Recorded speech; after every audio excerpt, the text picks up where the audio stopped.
kupera kwandakamuita akanditi mwana wamadungwe da kuti upinde palife uchiudza dhedhi wangu kuti ndazotera marari. So I'm going through shit. Ndauya zveshuwa ndatoyemo muHarare ende ndichataura kusvika vazvinzwa vako accepta. Tori nevamwe vana vavakasiya uko 2 havana kana mari yeschool fees. Apa inini ndini mukuru handina basa randiri kuenda ndoiva nedu mari yeschool fees.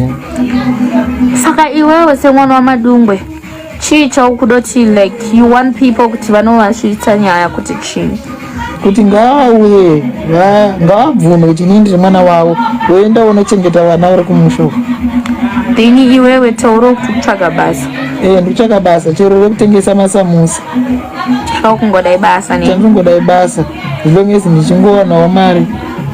Vanokubatsira. Handina pekugara asi baba variko.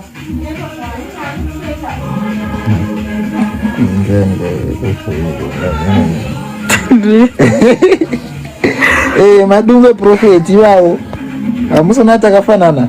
Hapana DNA apo. Mega munofanira kuzvionera.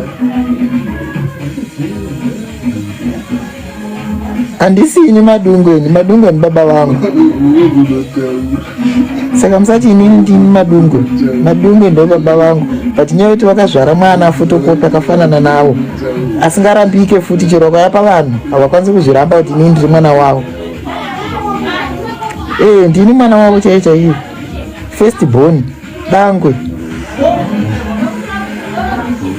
Hanzi mudhorauko anopenga uyo. Isusu inini uyu mukomana uyu ndane time nchimziya. Kana ndikukumbura undi invite omba kwako. Ndipindo pa live. I'm looking for help. Nwanzi ni mwana wamadungwe. Ndine 22 years. Inyani hangu andina mari yokuti ndokwanisa muchengeta hangu but I can afford kuti chandaja ndocha adya pa arara ndopa ndarara. Kusvika obviously people like ana madungwe vai vanhu kuti vanoda reputation yavo. Saka pavachizongoziva kuti mwana wavo ari musango indi nyaya dzapindurwa navanhu vakaisa sesuna nakalafo obviously achatozoita action zvokuti ndichatozokudze kuti no guys madungwe tasei asvika panzvimbo. Ndikati ndikudze kuti uyu ndiye mwana madungwe wekunoona Jesu. Madungwe une simba rekunoona Jehovha pataona uneswe nemweya kuti wangu ndaronga ruda matrix anzaniro yavo mindita plan uyo kumata iwo nyararidza ndo dzangu palife pangu kumata fesi inenge pasi pejendere rombe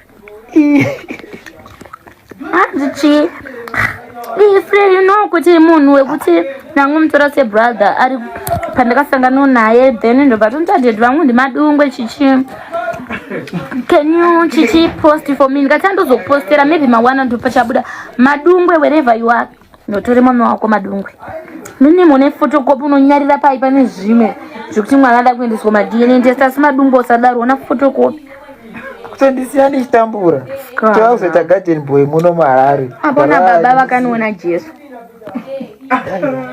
zvimwe zvizochemeza tochemaisireko kumisha kana uchizoti mwana wako hauzomude unenge wakambomitisirei kumamisha kana uchizoti uchazomusiya. Apa wakaenda kuinterview wakabvunzwa kuti tudze nezve vana vako vanobva vaignore kuti hanzi musandibvunze nezvozvo musina waibvunzwa neKVG wakataura kuti chii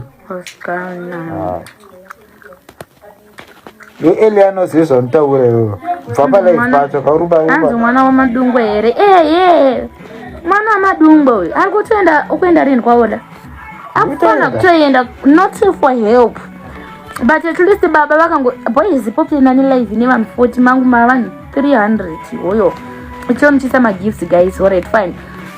And as I'm coming out for a long time, we've been friends, you know, something like that. Friends became my sisters. Akanditikala ndi mwana wa madungwe chichi ndakatomuona atori pa life yaitooma upenyu wairarama upenyu wairwadza kandichi ndakasuwa kumusha nadhedhi wangu ndikamti atiyani kana wakasuwa kumusha nadhedhi wako uya auya kuno kundobva dhilo nevanhu vakadhila nava kabatwa rafu so pa life panapa vanhu vanokwanisa kushera madungwe Madungwe wewe utore mwana wako, it's very bad. Kuti wewe ningochifadaya uchizvitua enda kudenga wanoona Jesu.